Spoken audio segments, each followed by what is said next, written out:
tous ils nous disent j'ai envie de former des gens, j'aimerais bien réussir à faire de la formation, et c'est des mecs qui font 300, 400 000 à l'année, et tu sais très bien que ça va leur prendre du temps et qu'ils vont transformer moins de mandats, et que nous on va peut-être pas leur apporter, on va pas combler les 100 cas qu'ils vont perdre, mais la réalité c'est que chaque personne que tu as au téléphone, elle a envie de former, elle a envie de partager, elle a envie qu'il y ait d'autres personnes qui comprennent ce qu'il a compris pour qu'il puisse réussir sa vie, et ça je pense que c'est quelque chose qui est fondamental, et qui, pour reprendre ce que disait Seb, parce que je pense que le point il est là, si on rend la formation obligatoire, il y aura beaucoup moins de passionnés et beaucoup plus de gens qui viendront faire de l'argent.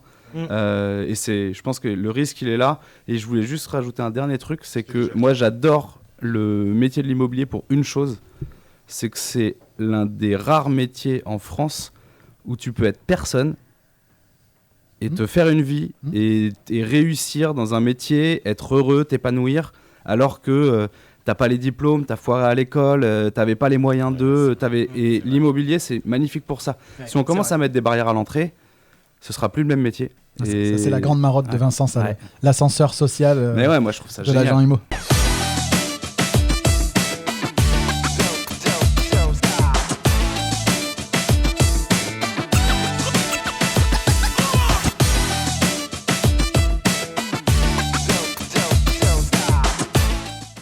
De retour dans le Grand Talk avec nos invités d'aujourd'hui, et quel invité, puisque en fait on va refaire un petit tour de table pour que vous voyez notre équipe du jour.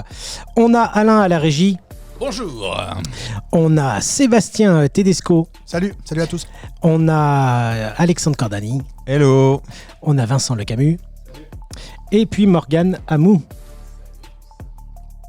Alors, est-ce qu'au niveau du son, on est bon tous On est excellent. On entend bien. Alors, hop, ça y est, j'ai... Il me semblait. Voilà. Que mon salut était passé. Tu peux redire le salut en fait. Ouais. Salut. Donc, on a Vincent Le Camus, Dimo 2.0, et puis Morgane Amou, qui est avec nous d'Agentis Paris 12. Et puis tout à l'heure tu parlais de pénibilité, mais en fait faut peut-être pas voir le métier en pénibilité, parce que effectivement si tu vois que appeler des clients au téléphone c'est de la pénibilité, c'est sûr que derrière non, c'est si tu veux gagner, c'est sûr que derrière, si tu veux tu gagner n'y arriveras pas. 5 à 8 000 euros, je pense qu'il faut mettre de côté un peu sa vie perso. Ouais. En fait, c'est ça la pénibilité. T'en parleras à Yann Raoult, par exemple, potentiel. t'en parleras à Yann Raoult, tu vois. Et Yann, c'est exactement l'exemple même de la personne qui a réussi à... alors, je ne sais pas combien de temps il travaille, hein, c'est pas le problème, hein, je dis c'est un mec qui bosse, hein, mais par contre, c'est quelqu'un qui a compris comment aussi il pouvait prospecter avec son premier cercle, à l'intérieur de son premier cercle.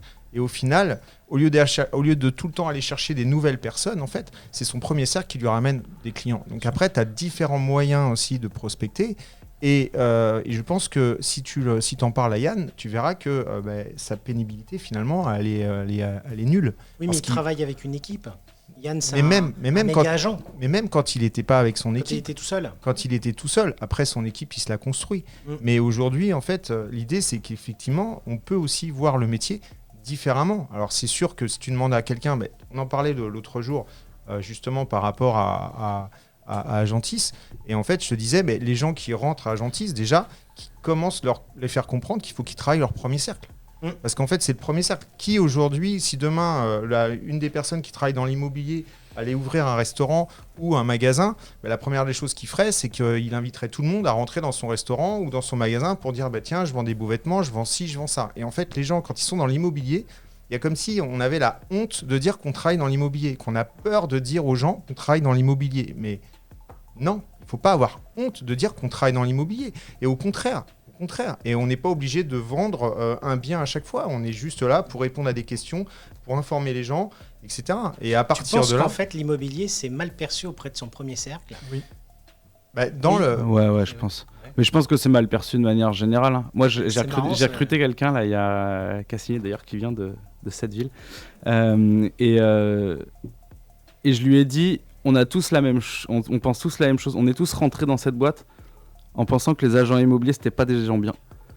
Mais vraiment, je pense que c'est un sentiment proche du loup de Wall Street, quoi. Proche du loup de Wall Street. Ouais, le loup de Wall Street, il est quand même bien caricatural. Mais oui, c'est plutôt dans ce sens-là. Mais typiquement, c'est c'est ce que disait Seb, c'est la vision de la réussite dans ce métier-là. On a tous la même. Si tu demandes à n'importe quelle personne qui passe dans la rue, là, aujourd'hui, c'est quoi pour toi un agent immobilier qui réussit ? C'est sûr et certain qu'en 3 secondes, il va te parler d'une voiture de sport, qu'il va te parler d'un costard taillé sur mesure, de toutes ces choses-là, alors qu'il y a plein d'agents immobiliers, dès qu'ils ont réussi, la première chose qu'ils ont fait, c'est qu'ils sont allés réussir dans une ville à la montagne pour se poser, ou au bord de la mer pour se poser et vivre une vie beaucoup plus smooth et beaucoup plus heureuse. Donc je pense qu'il y a une mauvaise perception de ce qu'est la réussite dans l'immobilier, et les Français, moi je suis persuadé que même si ça s'est bien amélioré, parce qu'à l'époque c'était en dessous des taxis, maintenant je pense que l'agent immobilier est un peu dessus. C'est lié à l'argent, c'est lié à... Travail facile, porteur de clés... Donc c'est la culture en fait. La culture, comme l'argent, c'est tabou en France. Et puis c'est cette idée que les intérêts divergent. C'est-à-dire que cette idée que l'intérêt de l'agent immobilier, ce serait de conclure une transaction par tous les moyens, parce que sa rémunération, elle est directement liée à la réussite du projet, tu vois. Et il y a un autre truc, j'écoutais un podcast qui m'a rendu fou, c'était Seb Melia, bref, c'est un mec qui fait des podcasts. Je connais. Et à un moment, il dit les agents immobiliers, je vais taire le mot. J'ai fait une visite et la meuf elle m'a pris 50 000 balles. Et en fait, parce que la construction, c'est de dire moi en tant qu'acheteur, j'ai visité un bien, il me plaisait et je lui ai donné de l'argent. Et du coup, il y a une vision aussi comme ça, c'est qu'on a en fait c'est la partie visible de l'iceberg. Ouais, c'est ça. L'objectif de l'agent immobilier, c'est de faire une seule visite et de vendre le bien, parce que c'est comme ça que tu fais perdre le moins de temps à tout le monde. Sauf qu'en fait, du coup, ça fait beaucoup d'argent pris de manière très rapide et c'est forcément mal perçu, en tout cas en France. Donc en fait, il n'a pas vu le temps que cette dame-là a mis pour trouver le bien, le temps que peut-être elle a échoué pour trouver ce bien-là, et finalement, ces 50 000 euros, peut-être que Seb, il aurait pu directement faire sa prospection lui-même. Ouais. Fais ta prospection, recherche ton appartement. Et puis je pense que même au-delà de ça, il n'a pas vu ce que lui avait fait. Potentiellement, c'était pas sa première visite. Peut-être qu'il en a fait 15 des visites avec 15 agents immobiliers qui ont bossé gratuitement pour lui faire visiter des biens, pour savoir c'était quoi son besoin, pour le renvoyer dans le bon secteur, pour lui parler du quartier, pour tout un tas de choses. C'est tout ce travail-là qui fait que tu payes à la fin. C'est sûr, il a mis 2 ans pour la rentrer à la maison. Et moi, j'ai vu une fois un conférencier à Nice donc un conférencier assez connu, qui sur scène dit ouvertement qu'il a contourné l'agence immobilière. Alors attention, on ne parle pas de Seb qui est niçois. Non, je parle pas de Seb, mais de là, ça te fait mal au trip quand même, tu vois. Ouais. Le gars, il dit, non, mais de toute façon, j'ai gagné 50 000 euros, je suis passé par derrière, j'ai regardé la photo satellite, je suis allé rencontrer la personne et puis j'ai fait l'affaire. Alors, on a reçu Idriss Drira, pour ceux qui ne connaissent pas, aller suivre son compte sur LinkedIn, et il nous a fait cet exemple-là. Il nous a dit que son ami, lui, était passé en demandant l'estimation d'une agence et que finalement, il s'est appuyé sur le prix moins la commission pour le mettre en direct et vendre par lui-même et puis acheter aussi par lui-même. Donc, en fait, il nous donnait aussi l'exemple où lui-même, qui est chasseur, comment il s'interpelle, chasseur d'immobilier, chasseur immobilier. Ouais. Exactement. Il avait beau essayer de lui expliquer, mais même au niveau de son premier cercle, c'est un combat perpétuel. Et je rebondis sur quelque chose en fait qui est super intéressant. Il nous disait Idriss qu'aux États-Unis, un de ses meilleurs amis travaille chez Barnes à New York. Là-bas, ils ont pour convention les real estate agents, c'est-à-dire les conseillers immobiliers, les courtiers, de représenter que le vendeur ou que l'acheteur, ce qui fait que ça aide énormément sur le fichier commun, le MLS. Alors que nous, on a voulu adapter le fichier commun, le MLS, et ça aide aussi au fait que le client nous perçoit juste là pour faire une transaction, c'est-à-dire un petit peu comme la vendeuse, quand on essaye tous les costumes dans le magasin, tous les costumes finalement nous vont très bien.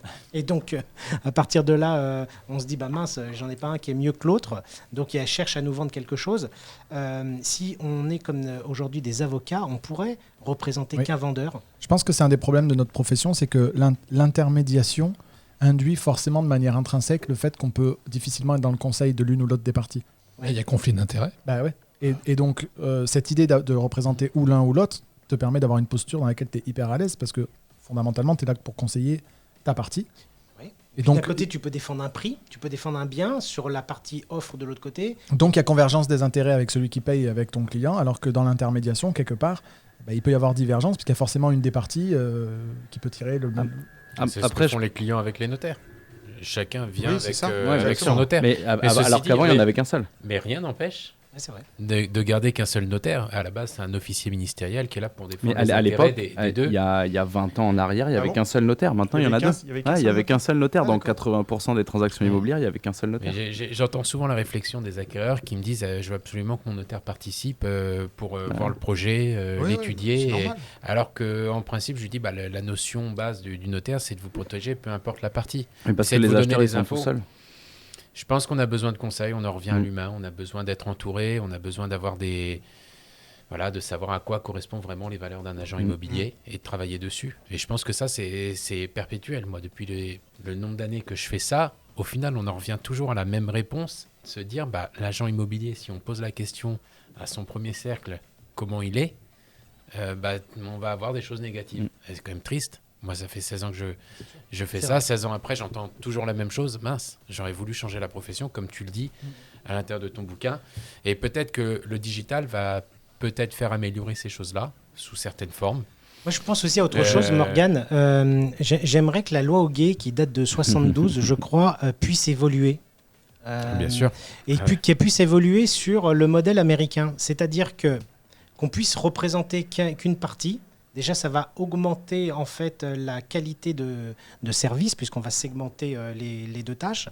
Et puis aussi, on apprenait qu'aux États-Unis, quand moi je suis rentreur d'un mandat, les appels que je reçois, c'est pas les appels de particuliers, c'est les appels d'agents qui représentent les clients particuliers. Et donc en fait, j'ai affaire à des professionnels. Donc C'est du B2B du coup, c'est plus du B2C. c'est du B2B, donc c'est beaucoup plus rapide. Ouais, puis c'est ça, il y a des règles, il y a des savoir-faire, des choses, on sait se parler, on parle pas, il n'y a plus d'émotion en fait. Il y a un diplôme pour être courtier. Et tu ne penses pas qu'il y aurait un diplôme obligatoire Je pense, j'aimerais bien moi. et que la loi Hoguet devrait donner pour les conseillers, pas spécialement pour le porteur de carte. Parlant de diplôme, nous on fait la distinction entre agent immobilier et expert immobilier. Il y a une grande différence. Je ne sais pas si aux États-Unis, justement, ce diplôme ne permet pas, en fait, quand on est agent immobilier, est-ce qu'on n'est pas tout simplement expert ?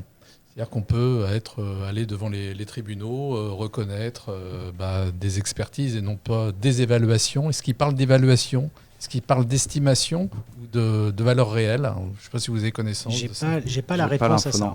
J'ai pas la réponse à ça, mais c'était la question. Par contre, ce que j'ai comme information, c'est que nous, on est là pour faire une entremise. On n'a pas de valeur juridique à accepter en fait la partie offre, même si on a une offre au prix. Alors qu'aux États-Unis, ils peuvent aller à la suite. Un mandat de représentation en fait. Exactement. Alors que de l'autre côté, c'est plutôt de l'engagement. Et donc, et pour ça, il leur faut des diplômes au niveau des conseillers immobiliers et des diplômes pour les brokers, c'est-à-dire ceux qui gèrent les conseillers immobiliers. Donc, forcément, il y a un filtre par le bas, ce qui fait que je ne sais plus dans quel endroit j'entendais que pour devenir conseiller immobilier, il suffisait de faire un chèque pour payer ses cotisations et je rentre et je suis formé, je deviens conseiller immobilier. Mais il y a eu aussi ça comme problème, c'est que tout le monde est rentré dans la profession. Oui, donc on a toujours entendu qu'un ami qui était dans une ancienne boîte est parti de cette boîte-là pour se dire je vais me mettre à mon compte dans l'immobilier. Oui, mais après c'est possible. Après je pense qu'à ce niveau-là, il n'y a pas trop de soucis à avoir. Alors effectivement, demain il y aura un diplôme. Effectivement, ça va écrémer la profession. Mais aujourd'hui, tout le monde a le droit à tenter l'expérience. Et même si aujourd'hui, il y a des gens qui sont plus ou moins formés, je pense que la formation, elle est quand même rentrée dans les mœurs beaucoup plus qu'il y a 10 ans auparavant. Maintenant, ils ont compris que déjà, les réseaux forment les gens. Moi, je suis rentré chez La Forêt. Il y a 20 ans, je n'ai pas eu de formation. Moi, la formation, c'est ma collègue qui l'a faite en me disant écoute, regarde, tac, tu mesures comme ça, tu fais ci, tu vas ça. Le mandat, il est là, regarde, tu remplis comme ça. Quel réseau a apporté une grosse formation dès le départ ? Alors que La Forêt avait déjà son école. Mais c'était pas pour tout le. Moi, j'avais déjà fait du commerce et du coup, ils se sont dit on va le mettre sur le terrain direct. Moi, je trouve que la formation, c'est pas si évident que ça. Parce que finalement, sur les réseaux sociaux, on touche une infime partie de la profession. Où sont-ils ? Et donc, j'ai l'impression qu'en formation, on dit qu'on a 120 ou 130 000 personnes qui travaillent dans le monde de l'immobilier. Où sont-ils ? C'est-à-dire que tu devrais, toi, ne plus avoir de place tellement qu'il y a de demandes.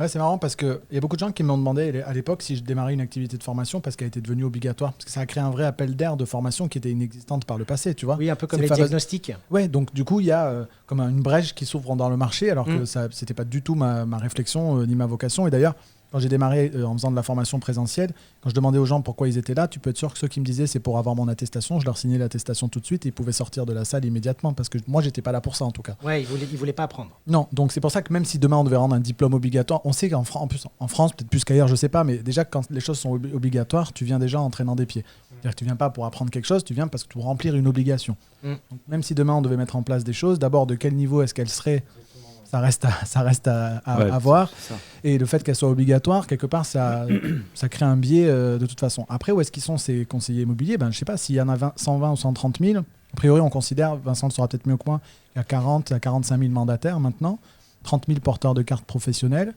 2 conseillers immobiliers à 3 par agence, en moyenne dans une agence un peu tradie. Bon, tu les as si tu veux.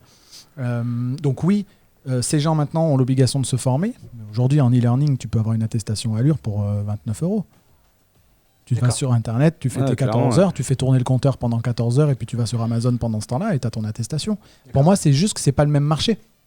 Ça, c'est pas mon marché. Je pense que tous ici, si on devait avoir une activité de formation demain, c'est pas ce marché-là qui nous intéresserait.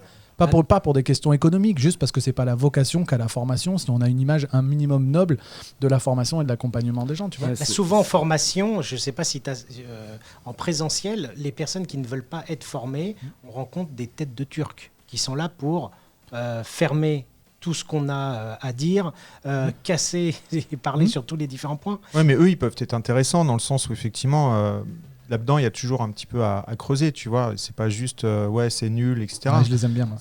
Voilà, c'est après ces gens-là, faut les creuser en fait.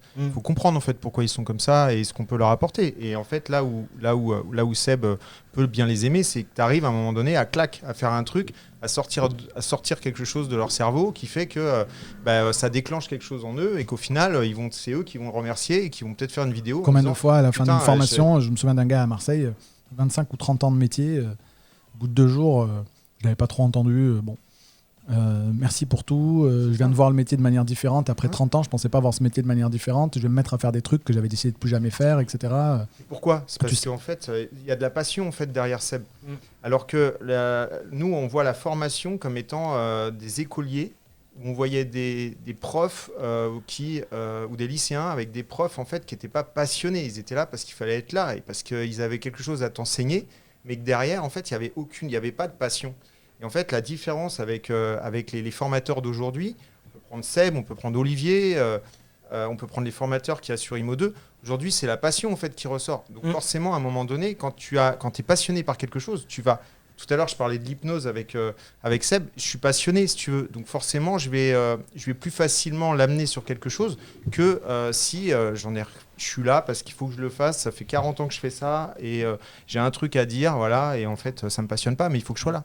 Il n'y a pas aussi quelque chose de lourd de la part des grands performeurs qu'on ne voit pas très peu en formation, qui se disent tiens, l'intervenant qui est en face de moi, s'il est devenu formateur, en fait, c'est parce qu'il n'a pas réussi dans le métier de l'immobilier. C'est une objection que j'ai souvent. On parle des haters, moi j'ai souvent cette réflexion-là où je m'entends dire des trucs. Mais si ce gars-là il fait de la formation, c'est forcément un agent immobilier raté, puisqu'il gagnerait beaucoup mieux sa vie à être un top performeur dans l'immobilier qu'à faire une activité de formation. Alors, ça reste à prouver, déjà, d'une part. Et de deux, on a le droit d'avoir pour vocation d'enseigner et d'aider les gens et de former les gens. Moi, quand j'étais manager, finalement, si j'avais pu extraire qu'une seule de mes fonctions de manager, c'était celle de permettre à mes équipes de mieux performer, d'être mieux dans leur basket, etc.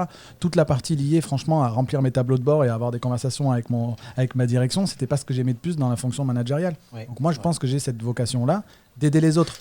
Aujourd'hui, c'est de la formation. Demain, ce serait peut-être autre chose, peu importe. Et les gens ont vraiment du mal à croire que ça puisse être possible d'être OK pour gagner un peu moins bien sa vie, mais juste faire un truc qu'on kiffe, quoi. Pour compléter ce que tu dis, nous, ce qu'on fait avec le campus, c'est qu'on contacte justement des mecs qui sont des top performeurs. Ouais. Et on discute et tous ils nous disent j'ai envie de former des gens, j'aimerais bien réussir à faire de la formation, et c'est des mecs qui font 300, 400 000 à l'année, et tu sais très bien que ça va leur prendre du temps et qu'ils vont transformer moins de mandats et que nous on va peut-être pas leur apporter on va pas combler les 100K qui vont perdre, mais la réalité, c'est que chaque personne que tu as au téléphone, elle a envie de former, elle a envie Clairement. de partager, elle a envie qu'il y ait d'autres personnes qui comprennent ce qu'il a compris pour qu'il puisse réussir sa vie. Et ça, je pense que c'est quelque chose qui est fondamental et qui, pour reprendre ce que disait Seb, parce que je pense que le point, il est là. Si on rend la formation obligatoire, il y aura beaucoup moins de passionnés et beaucoup plus de gens qui viendront faire de l'argent. Et je pense que le risque, il est là. Et je voulais juste rajouter un dernier truc, c'est que moi, j'adore le métier de l'immobilier pour une chose, c'est que c'est l'un des rares métiers en France où tu peux être personne et te faire une vie et réussir dans un métier, être heureux, t'épanouir, alors que t'as pas les diplômes, t'as foiré à l'école, t'avais pas les moyens et l'immobilier, c'est magnifique pour ça. Si on commence à mettre des barrières à l'entrée, ce sera plus le même métier. Ça, c'est la grande marotte de Vincent, ça, Ouais. l'ascenseur social Mais ouais, moi je trouve ça de génial. l'agent IMO. Moi, c'est Ouais, vrai que je trouve ça génial. j'ai un conseiller avec qui je travaille. J'ai exactement eu la même remarque. Qu'il était fier, après une dizaine d'années, de se dire qu'il avait une jolie maison et qu'il avait ses enfants à côté, qu'il pouvait leur dire j'ai pas eu des super diplômes, mais au moins, qu'est-ce qu'on est bien ici à l'intérieur. Encore une fois, c'est le plaisir. Encore une fois, je pense que quand on a passé peut-être 5 ans, 10 ans à être conseiller immobilier, on a peut-être envie d'un autre plaisir. Et ça peut être la formation. Comme il y en a, moi je suis pas mal de gens dans l'architecture, la rénovation, etc. J'ai vu des agents immobiliers partir sur de la rénovation et de conseiller les gens et de les dire voilà, j'ai pris un plaisir à les aider à rénover, j'ai arrêté l'immobilier. Et je pense que ça peut être un tremplin, et puis il y en a qui peuvent passer 40 ans dedans. Non, puis moi j'ai eu cette conversation récemment avec un de nos coachs dans notre académie là, et je lui ai dit il me dit moi je suis si tu veux que je fasse plus d'heures et tout d'accompagnement pour les membres et tout machin, je dis oui, pas de problème. Après ce sera probablement moins rémunérateur que le même temps que tu vas passer dans ton activité de conseiller immobilier. C'est quelqu'un qui était top performer en agence avant, qui maintenant s'est mis en indépendant. Il me dit non mais c'est bon, j'ai fait ce que j'avais à faire, j'ai prouvé ce que j'ai eu à me prouver. Financièrement, c'est cool, la maison, le truc, le machin. Maintenant, j'ai juste envie de transmettre, j'ai je suis passionné par les gens, etc. Et c'est peut-être une conversation taboue qu'on a déjà eue avec Vincent sur est-ce qu'on est vraiment passionné par l'immobilier en tant que tel. Est-ce que Vincent, en tant que média, etc., est-ce que fondamentalement, il est passionné par l'IMO? Et est-ce que moi, je me revois dire à ma patronne, je sais pas, en 2012, 2013, vous savez, je suis pas passionné par l'immobilier. Elle est tombée de sa chaise. Je dis, mais moi, je suis passionné par les gens, par le fait d'aider les conseillers immobiliers, aider nos équipes, etc. Ce que vous me permettez de vivre en tant que manager auprès de ces personnes-là, si demain, je dois le dupliquer dans une autre industrie, pas de problème, pourvu que je puisse continuer d'aider et d'accompagner les gens. Parce que c'est ma vocation à moi. Je le fais dans l'immobilier aujourd'hui, peut-être demain, je le ferai dans un autre domaine. Et c'est pas l'immobilier en tant que tel. C'est pour ça que je suis fasciné. Je me faisais la remarque encore ce matin. J'ai vu passer des conversations sur les réseaux sociaux d'Olivier et d'autres de est-ce que je fais une émission le samedi à 11h, le samedi à 18h30. Là, on a Clubhouse qui est arrivé. Je vois des trucs qui se passent à 20h le soir. Et moi, je suis fasciné par la passion qu'ont ces gens, pour le coup, pour l'IMO, à un tel point que à certains horaires où moi perso je regarde PK Express, tu vois, les gens font des rooms Clubhouse et tout. Je suis vraiment fasciné par ça. Je trouve ça génial. Je pense que le métier de l'immobilier, ou au moins le mot immobilier, on peut le casser sur le côté ennuyeux. C'est-à-dire qu'il y a une époque, et on passe le bonjour à Sébastien Doussin parce qu'on échange, on a les mêmes termes avec lui.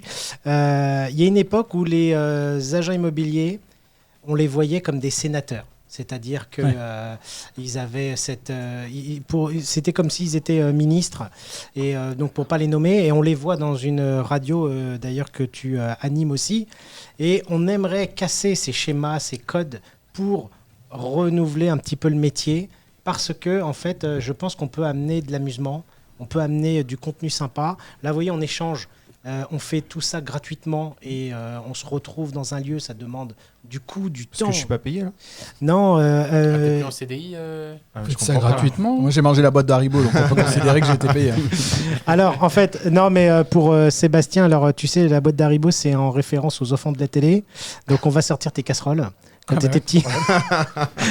Alain, image. Magnéto, Serge. Non, sérieusement, voilà, je pense que c'est vrai qu'on pourrait... Il y a plein de choses à dire, il y a plein de choses à faire. Il faut laisser un petit peu la place maintenant au nouveau monde. Et puis, comme nous, dans 10 ans, on laissera la place aux jeunes. Voilà. Mais toi, tu seras un pense exemple, que- Olive. Je pense que si un jour tu passais de l'autre côté de la table pour être sur le divan, t'es la bonne personne qui a fait pas mal de métiers et finalement qui a bifurqué, et ta passion, elle est partie ailleurs que dans l'immobilier, même si aujourd'hui, tu réunis du monde dans le pôle immobilier, mais à parler d'autres choses. C'est très riche. Et- En fait, regarde cette table-là qu'on a réunie. Aujourd'hui, on peut avoir en fait 6 profils complètement différents. Mais on a peut-être pour beaucoup commencé par conseiller immobilier, peut-être pas tous, Ou Et- toujours. mais il y en a que quelques-uns qui sont toujours. Oui. Par exemple, Alain, Mais- sa passion, c'est de piloter l'autogire. Donc, il porte le casque dans d'autres univers. Après, je connais pas les passions de Sébastien, mais on va les apprendre. Pékin Express. Alors, ouais, Pékin Express. Et tu voudrais pas faire Koh-Lanta aussi? Bah là, c'est un peu compliqué parce qu'il y a Koh Lanta qui démarre vendredi, il y a Pékin Express qui a démarré et il y a Top Chef. Ah là Et là. comme j'arrive pas à rester réveillé jusqu'à minuit et que ces émissions maintenant elles durent 3 plombes, j'arrive pas en une semaine à pouvoir regarder l'intégralité des 3. D'accord. C'est un vrai souci. C'est un vrai souci. Il y a le replay. Un jour, faudra Oui, que je tu- regarde en replay, mais du coup en replay je regarde en 3 fois parce que bon, à 10h, 10h30, ça commence à tirer un peu, tu vois. Donc, C'est vrai qu'il tire trop loin les Je te émissions. mettrai en relation avec mes équipes. Moi, je fais des réunions d'équipe, véridique. Je fais des réunions d'équipe, on discute boulot, parce que c'est le principe de base. Et à un moment, ça dérive, Sur Koh-Lanta. et je m'en vais. Et je fais, continuez bien. Et c'est Top Chef, Pékin Express, Koh-Lanta et compagnie. Et c'est tous des passionnés de ça. Moi, je comprends C'est- pas, j'ai éteint la télé. Et, C'est vrai que. je trouve ça génial, ça me fait alors- gagner du temps. Alors personnellement, moi je regarde plus la télé française parce que je trouve que ça m'anime plus et je regarde beaucoup YouTube, j'apprends beaucoup de choses dans d'autres univers. Je vois des émissions, alors avec moins de de financiers, mais des gens passionnés dans d'autres univers. Je me dis, c'est vraiment du contenu qui nous emmène dans d'autres endroits et c'est quelque chose qui est. je fais ça sur mon temps de travail. Ah bon? Ouais, c'est Koh mon Lanta temps de. Non, pas Koh Lanta, mais les podcasts. Pékin Express. Les podcasts, les livres, les vidéos YouTube, etc. Moi, c'est ma recherche et développement, en fait. Donc, moi, c'est quasi, si ce n'est sur mon temps de travail, c'est mon temps de trajet, peut-être, ou mon temps de, tu vois, là, bon, forcément, l'avion, tout ça, j'ai pu faire. Mais c'est pas, c'est pas du temps qui est pris sur la vie de famille. Ah oui, oui, d'accord.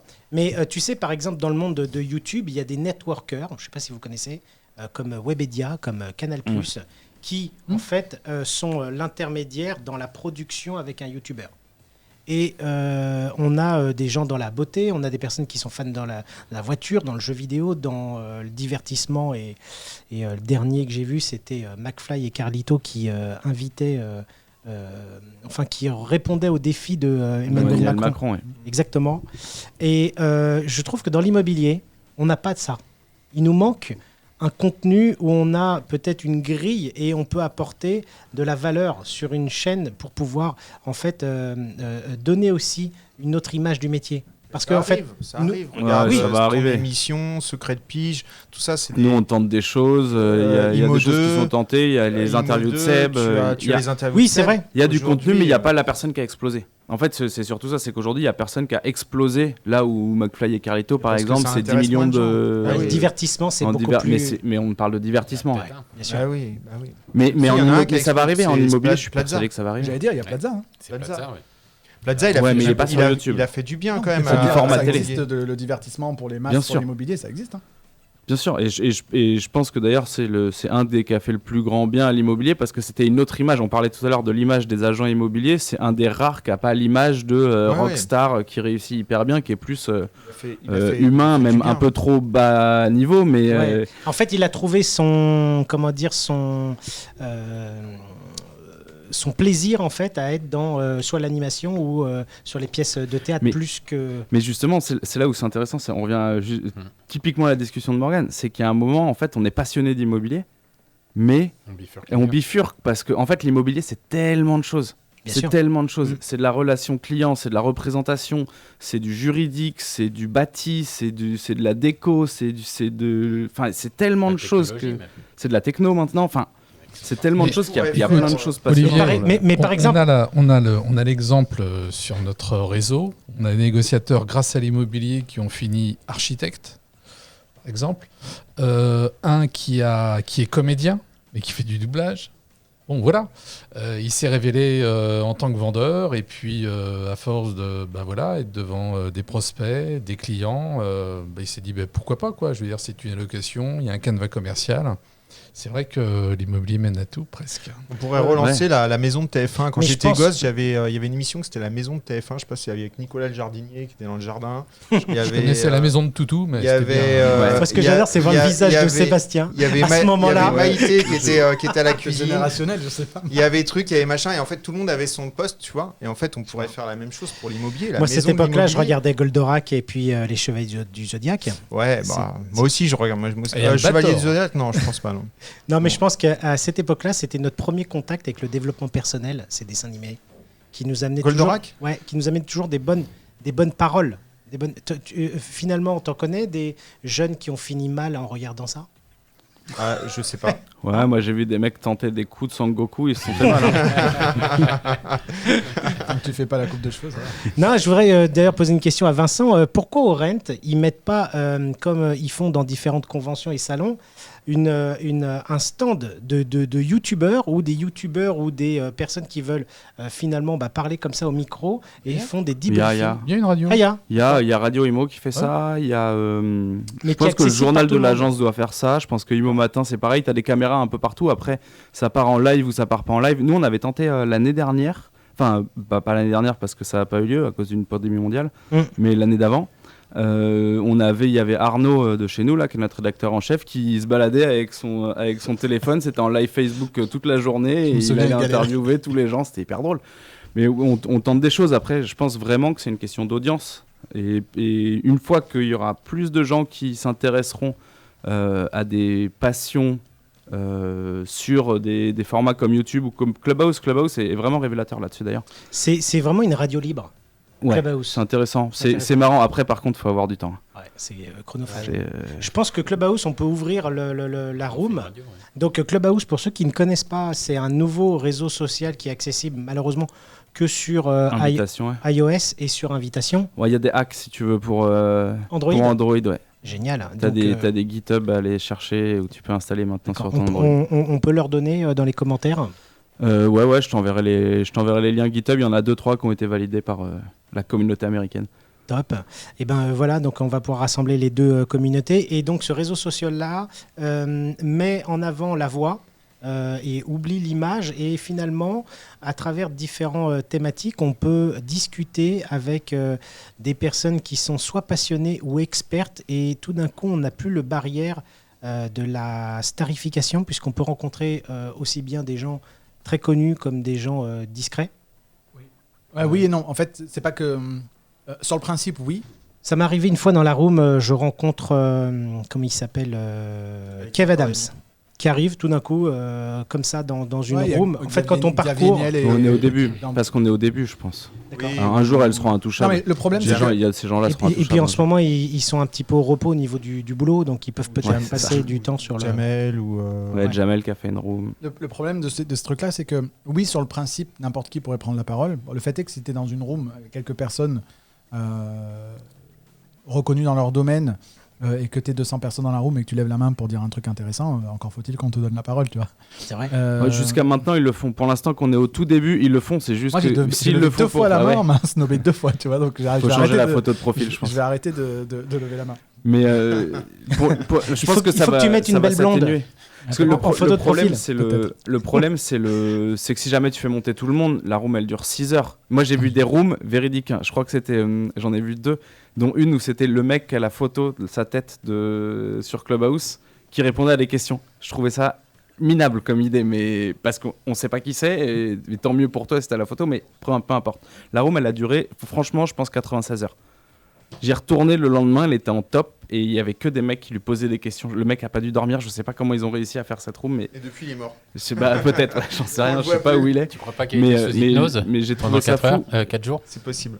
Mais je pense que ça va se tasser. Je pense qu'à un moment aujourd'hui, les Jamel, les Kev Adams et compagnie, ils viennent dessus parce que c'est la hype Bien du sûr. moment, il n'y a pas beaucoup de monde. Demain, si vraiment le réseau il explose, il y aura plus ces gens-là ou dans quelques cas exceptionnels. À on les condition de retrouvera. respecter les codes de cette plateforme-là et de pas aller faire sur Clubhouse ce que tu fais déjà sur Ouais. une autre plateforme où tu vas retrouver les mêmes personnes qui se cooptent entre elles et qui racontent la même messe que ce qu'ils racontent déjà sur d'autres Non, réseaux par sociaux. contre, tu C'est peux vrai. rencontrer des passionnés qui sont pas forcément connus et des vrais passionnés et tu peux discuter avec eux. Et je pense que c'est ça le sujet. Le Et je vrai pense point, que il est là. Ouais. l'intérêt, il est là. C'est Ouais. pas de rencontrer Kev Adams ou Harry Habitant.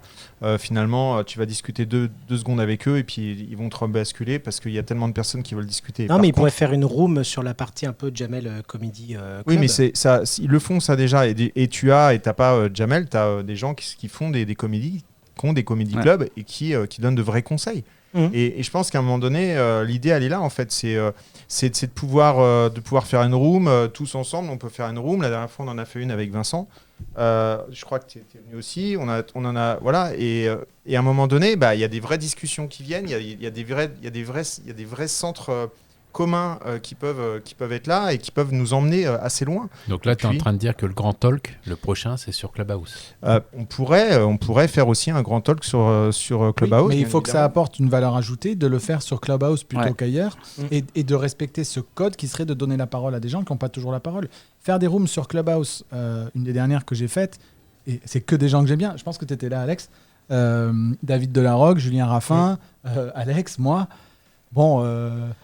tu vois, je me dis, les conseillers immobiliers qui sont là, on les saoule, quoi. C'est toujours les mêmes, on raconte toujours les mêmes choses, etc. Si vraiment tu aurais pas le syndrome de l'imposteur? Non, mais en fait, c'est juste que qu'est-ce que je vais aller raconter là que j'ai pas déjà dit ailleurs? Quelles sont les conversations que j'ai avec Julien ou avec Alex que j'aurais peut-être pas eu ailleurs? Je vais juste aller dupliquer ce qu'on fait ici sur Clubhouse. Et sur cette session-là, par exemple, quand on regarde combien il y a réellement de personnes qui sortent de nulle part, entre guillemets, pour venir poser une question, débattre, confronter des idées. Moi, je serais ravi, tu vois. Et puis, tu peux pas avoir un débat construit parce que chaque personne, elle vient, elle a son problème, elle a attendu une demi-heure, donc elle veut parler de son truc d'il y a une demi-heure. Et c'est pas le rôle de créer un podcast, de créer ce qui existe déjà en podcast sur ce genre de truc. Je pense qu'il faut réussir à trouver la mécanique. Genre, typiquement, pour les trucs de comédie, je trouve ça génial, mais justement parce que c'est beaucoup plus simple de laisser un 2 minutes ou 3 minutes à n'importe quel mec venir tenter son 2 ou 3 minutes d'humour et de voir si ça prend. Ou les pitchs. Il y a des émissions, des startups qui viennent pitcher, etc. Ça, je pense que ça a du sens. Ça a vraiment du sens. La dernière fois, il y avait sur la différenciation, il y avait une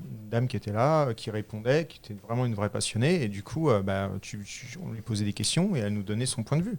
Donc c'était intéressant finalement d'avoir son point de vue sur l'immobilier par rapport à elle qui n'est pas dans l'immobilier. Parce qu'en fait, je pourrais parler à tout le monde de la différenciation. D'ailleurs, il y a une formation sur Imo2 là-dessus. Mais finalement, on resterait à peu près tous dans les mêmes choses, puisqu'on a les mêmes, on a les mêmes références. Alors qu'avoir l'avis de quelqu'un qui n'est pas dans l'immobilier et qui est justement là en tant qu'acheteuse potentielle ou vendeuse potentielle, c'est là où ça devient intéressant. Mais je pense qu'il y a un vrai sujet pour les agents immobiliers, si la plateforme explose, à se positionner et de faire des heures de questions-réponses pour les particuliers du secteur. Et là, il y a un vrai sujet parce que tu viens écouter les problématiques des gens, c'est pas anonyme, mais en tout cas, tu peux pas recontacter le mec derrière pour lui choper le mandat. C'est juste vraiment rendre service aux gens et toi, te faire de la notoriété. Je pense qu'il y a un vrai sujet. Moi, en tant que créateur de contenu, je le vois dans l'autre sens. Je vois qu'il y a une vraie valeur ajoutée si je mets un sujet sur une question et que j'accorde 1h30 à répondre à toutes les questions et que j'ai quelqu'un qui écoute tout, qui note et qui vient avoir récupéré. En fait, c'est de l'intelligence collective. Récupérer toutes les bonnes idées que je peux pas avoir juste avec mes équipes ou juste avec des gens avec qui j'ai déjà l'habitude de parler et compagnie. Il y a du sens à ce réseau social, mais je pense que c'est aux gens de le trouver. Moi, j'avais l'impression, et juste après, si vous voulez, je vous propose une petite pause. J'avais l'impression que les réseaux sociaux, on touchait pas le même public. C'est-à-dire sur Twitter, on a le public de Twitter. Sur LinkedIn, on a le public de LinkedIn. Sur Clubhouse, on a le public de Clubhouse. Donc, en fait, ce que tu répètes peut-être sur Facebook est peut-être différent de ce qui est entendu sur Clubhouse. Mais moi, par exemple, sur YouTube, le public, j'ai regardé l'âge, c'est entre 25 et 35 ans pour la chaîne que j'ai. Donc, en fait, ceux qui ont 36 et plus, où ils sont? Ils sont pas sur... Pour eux, ils YouTube... regardent Koh-Lanta, je crois. Alors, n'oubliez pas... J'ai 35 ans. Non, en fait, je pense que YouTube, quand on leur parle de YouTube, ils se disent tiens, il y a Cyprien, tiens, il y a des gens qui font du divertissement, des conneries, donc nous, ça nous touche pas. Donc, ils se disent pas que finalement, ce support-là, qui est le deuxième moteur de recherche au monde, je tape construire une cabane, comment poncer mes skis, je veux faire tel voyage, ouais, je ne sais pas ce qui... On trouve la réponse. La dernière fois, j'ai eu un problème avec un pneu. J'arrive, je veux prendre mon pneu. Alors c'est une Clio. Voilà. Non mais une Clio aujourd'hui pour aller chercher le pneu de secours, c'est tout un problème parce que c'est très compliqué. Ils ont mis un système très compliqué. Qu'est-ce que j'ai fait? Je suis allé sur YouTube, changer le pneu Clio, machin. Et j'ai eu la Et puis vidéo. même Google te propose YouTube tout de suite. Voilà, si tu j'ai eu tapes la sur vidéo, Google. etc.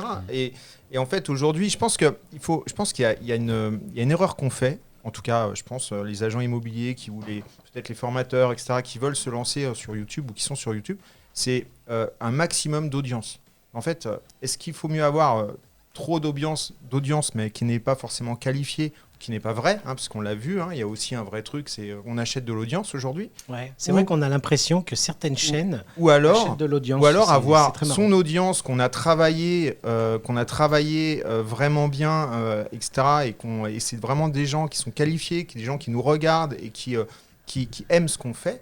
Et finalement, finalement, on n'a pas forcément besoin d'avoir des centaines et des milliers et des millions de vues pour finalement travailler correctement Donc en tant que formateur, en tant qu'agent immobilier ou autre chose. On revient en fait au sujet de départ. YouTube, c'est de l'apprentissage ou du divertissement. Et dans le domaine d'apprentissage, l'univers de l'immobilier est fermé quand même. On est vachement fermé à l'apprentissage. Alors qu'il y a tellement de gens qui se posent tellement de questions. Ça dépend à quel niveau tu te poses. Mais les agents immobiliers, ils sont tout seuls, ils se posent plein de questions. Il y a énormément de choses que tu peux leur apporter. Mais les clients, ils ont 1 milliard de questions. Aujourd'hui, je pense que sur YouTube, un agent immobilier qui répondrait à toutes les questions de base, il ferait un carton. Après, comme le dit Alex, il y a un moment où il ne faut pas regarder l'audience parce que ça ne va pas marcher tout de suite. Bien Et sûr. je pense que j'ai expliqué ça, j'ai découvert ça il y a pas longtemps, c'est que Facebook, son objectif, c'est de te vendre de la vue.